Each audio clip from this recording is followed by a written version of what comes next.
do that too.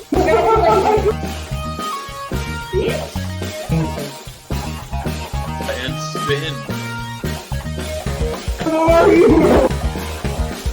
Something help me, something help me. Roll for that. All together except for the bark. When you went to sleep last night, the trees were all green with life. And now when you've woken up, the trees are all brown and yellows, and it looks like fall in the Feywilds. I'm gonna get on top of the automaton and take some of that room.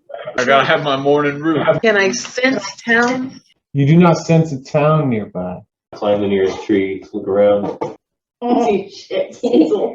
The top of a tree, but the tree is the shortest tree in the area. That's a bush fading. The automaton looks over at you and silently judges you. There is a weird magical sound coming from the forest. Yeah, there's a sound in the forest. So there's like no like festivals going on because of the season change? Not that you can hear.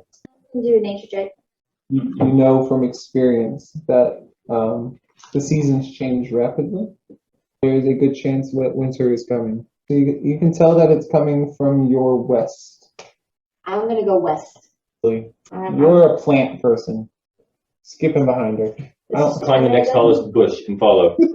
The artificer walks behind the Kalishtar, carrying Vladimir on his shoulders. That lizard thinks he's a monkey. With them. Essentially, you have a 9-foot dragon swinging through the trees and making a ton of noise. While you walk towards an unknown sound bravely, one of you is skipping, and one of you can't feel his legs. It sounds like a weird little song. Showing up. I'm gonna mind link with him to figure out what he's going after. Tiny, yummy, sentient terror. Oh no, he's gonna eat them. Yeah, I'm gonna throw an after him into him.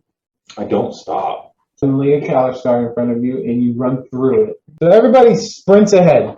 The robot does not sprint. He just walks leisurely through the forest. Stylish. You smack your face into a low-hanging tree limb. You don't really feel it. The robot does not slow down. You are starting to feel your legs again. Sound is coming from a hole in the ground. I jump in the hole.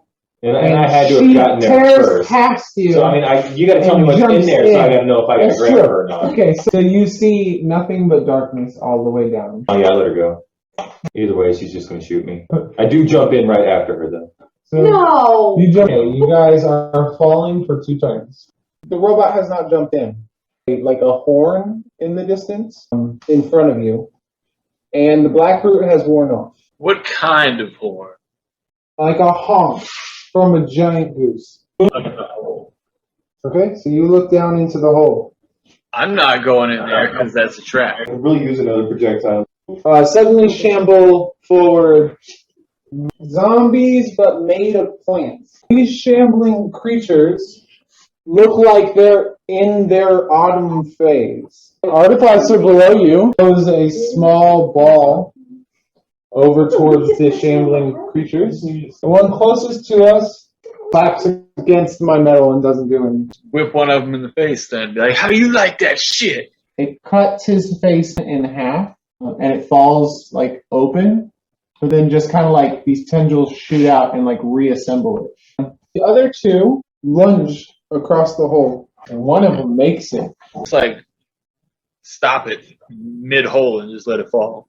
This time I rolled a 2. To stop one of them, it actually latches onto your arm, is easily pulled over to like tear at your skin.